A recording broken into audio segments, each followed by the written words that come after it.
শ্রদ্ধেয় বিশেষ অতিথি, কেন্দ্রীয় নির্বাহী পরিষদ সদস্য, মহানগরী দক্ষিণের সংগ্রামী আমির জননেতা জনাব নুরুল ইসলাম বুলবুল, সম্মানিত আমন্ত্রিত শিক্ষাবিদবৃন্দ, অন্যান্য বিশেষ অতিথি মণ্ডলী, সুধীবৃন্দ, আজকের অনুষ্ঠানের সবচেয়ে বড় আকর্ষণ আমাদের শ্রদ্ধাভাজন শিক্ষক শিক্ষিকাবৃন্দ, সাংবাদিক বন্ধুগণ, আসসালামু আলাইকুম ওয়া রাহমাতুল্লাহি ওয়া বারাকাতুহু। একাডেমিক আলোচনা হয়েছে, আরো একাডেমিক আলোচনা আপনারা শুনবেন। আমাদের প্রধান অতিথি, বিশেষ অতিথি মূলত কথা বলবেন। আমি 2-3টি কথা বলি, আমার বক্তব্য শেষ করতে চাই। আমাদের ব্যানারে আপনারা দেখেছেন যে কাঙ্ক্ষিত শিক্ষা ব্যবস্থা আমরা কি চাই এবং সে লক্ষ্যে করণীয় নির্ধারণ। আমাদের কাঙ্ক্ষিত শিক্ষার প্রথম দিক হচ্ছে আমাদের এমন শিক্ষা ব্যবস্থা চাই যে দেশে আর কোনো গুলির আঘাতে আমাদের নির্মুগ্ধ এবং সাইদদেরকে গুলিবিদ্ধ হয়ে মৃত্যুর মুখে পতিত হতে হবে না।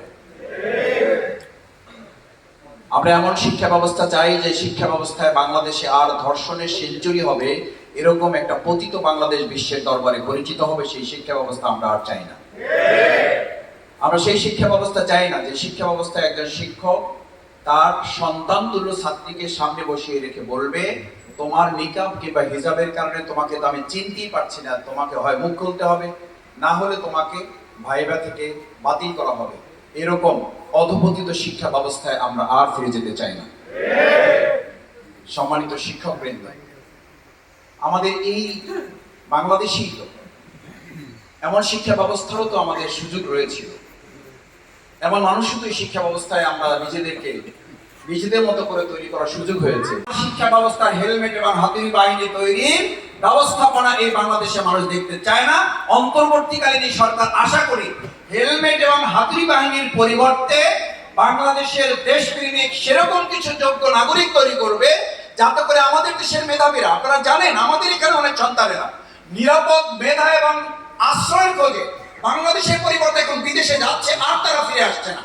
আমরা অন্তর্বর্তীকালীন সরকারের কাছে আহ্বান জানাতে চাই, বাংলাদেশে এমন পরিবেশ তৈরি করতে হবে যাতে আমাদের মেধা আমাদের কাছে না রেখে বিক্রি করে মেধা, আমাদের মেধা এখন অন্যরা কিনে নিয়ে বিশ্ব আজকে বড় বড় জায়গাগুলোতে আমাদের বাংলাদেশের সন্তানেরা সেখানে নেতৃত্ব দিচ্ছে, অথচ আমাদের দেশে কাজে তলাবিহীন ঝুরি করে ফেলা হচ্ছে।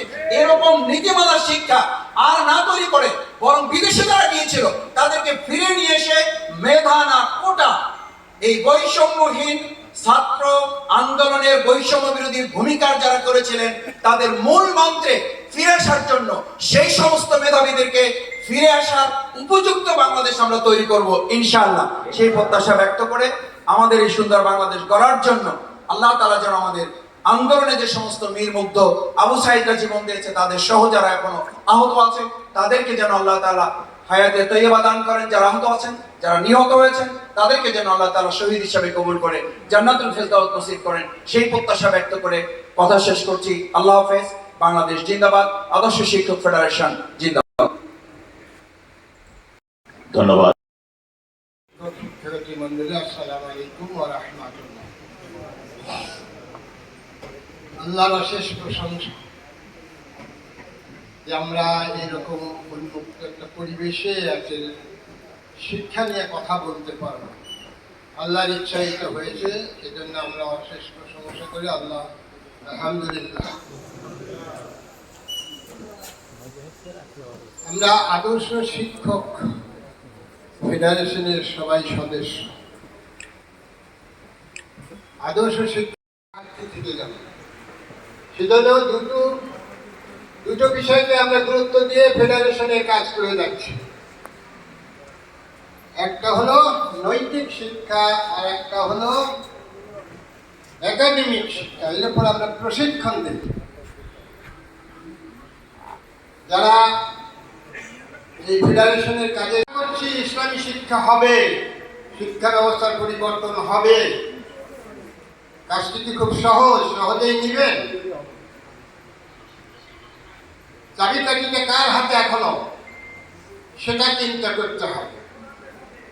প্রয়োজনে আপনাকে মাঠেও নামতে হতে পারি। সেজন্য আপনারা যে যেখানে আছেন সবাই অর্গানাইজ